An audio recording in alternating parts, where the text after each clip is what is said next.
The message is brief, almost defensive. It is a text message sent perhaps 1,000 times today, across 1,000 different screens. I'm not mad at you. You're not cut off. I just don't have the capacity for this right now. It is the standard, modern apology for existing in a state of quiet. We live in an era that equates proximity with affection and responsiveness with health. To be reachable is to be moral. To be silent is to be suspicious. When you signal your need for distance, not because of trauma, not because of a grudge, but simply because your internal architecture requires stillness, the world interprets your silence as a weapon. They look at your quietude and they see a wall. They look at your need for space and they see an insult. You are caught in a fundamental distortion. The social machine demands a constant, vibrating output. It requires that you be a node in a network, a signal that is always transmitting. But there is a growing, silent census of people who find the expectation of constant presence to be a form of spiritual bankruptcy. They are the ones who need 3 days to recover from 3 hours of performative existence. This is not antisocial behavior. It is a biological pivot. It is the realization that the cost of being present has finally eclipsed the value of the connection itself. And yet, the irony remains. We flock to the digital ether, shouting into the void, surprised to find that we are not the only ones hiding in the dark. We aren't failing to connect. We are refusing to participate in an unsustainable economy of exhaustion. Think of social interaction as an exchange of data. Today, the social bandwidth required to sustain a modern existence is infinite. We are expected to track the emotional states, professional updates, and interpersonal dramas of hundreds of people simultaneously. For the naturally distant, this is not a conversation. It is an intrusion of noise. We are tracking the recovery tax. When you step into a social setting, you are performing a complex, high-stakes computation. You are reading micro-expressions, managing the expectations of the room, and suppressing your internal, unfiltered state. This is cognitive load. It is energy consumption on an industrial scale. When the social energy reserve hits zero, the brain initiates a mandatory shutdown. You don't ignore messages because you don't care.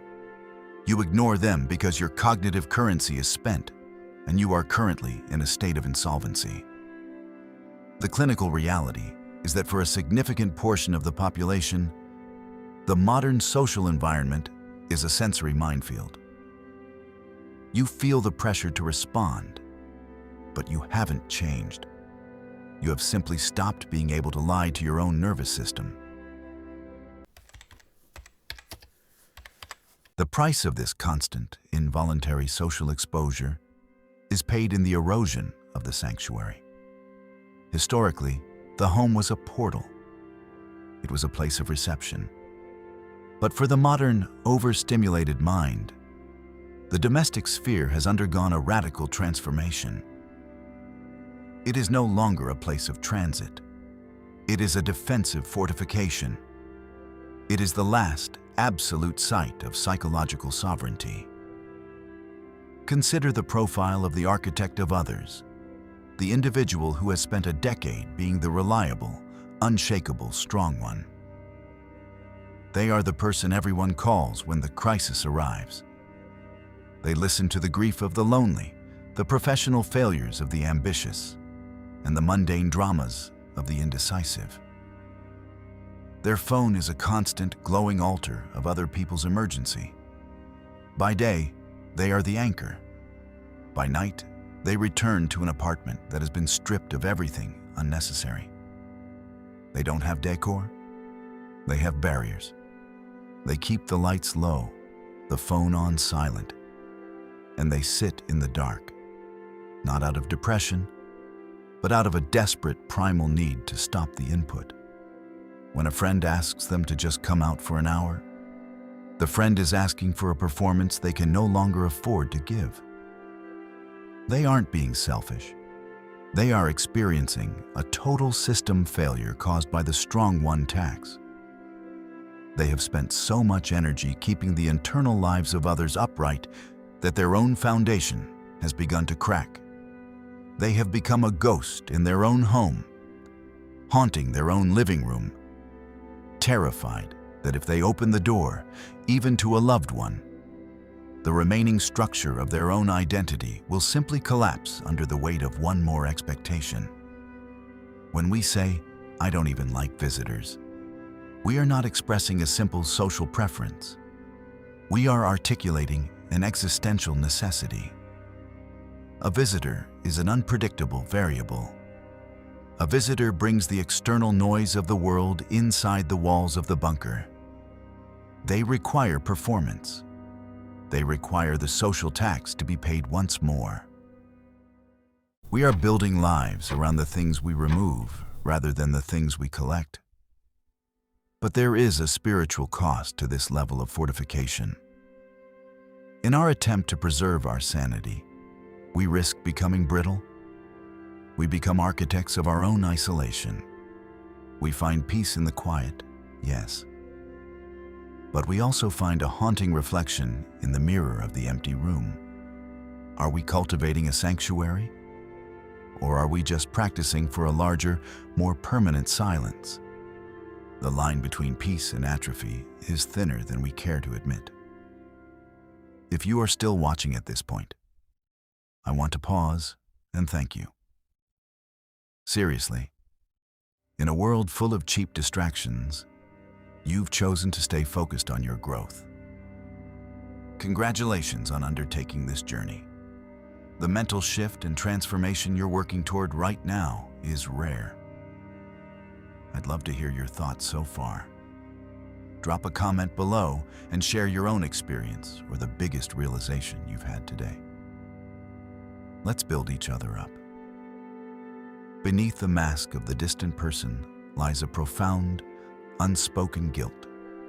You feel you owe the world a version of yourself that you no longer possess. You are guarding a hollowed-out center, terrified that if you let someone inside the vault, they will discover that the person they are looking for no longer exists. This is the imposter adult trap. You are not just tired of talking, you are tired of being. The epiphany is chilling. The reason you can't stand the noise is because it forces you to acknowledge that you have lost touch with your own signal. You are not a broken machine. You are a human being who has realized that the market has extracted everything it can, and there is nothing left to give. And in that hollow realization, you find a strange, terrifying freedom. The goal is not to disappear. The goal is to calibrate. If you have spent your life operating as a public utility, always available, always responsive, you are now entering the final phase of your development, the architecture of choice. This requires a fundamental shift in your relational physics. You must stop viewing your silence as an apology and start treating it as a boundary. Stop explaining your absence. Stop the defensive reassurance. When you signal that you are not mad, you are confirming the premise that your silence requires justification. It does not. Silence is the default state of the universe. Noise is the anomaly. You are not reclaiming your time. You are reclaiming your baseline. You are moving toward the autonomous core. You are learning to exist in the world without being owned by it. Let them go. Your strength is no longer measured by how much you can endure or how many people you can carry. Your strength is measured by your capacity to stand in the center of your own silence, completely unbothered by the static of the world. The architecture is yours to build. The walls are yours to set. The silence is yours to keep. You are the architect, of your own absence.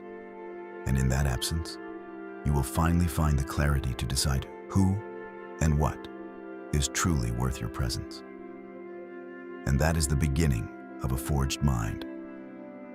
This is a commitment to your own reclamation. If you are ready to stop performing for a world that does not hold you, subscribe. Join the others who have chosen to walk the silent path. Tell me, what is the next series you need to dissect to complete your own mental architecture?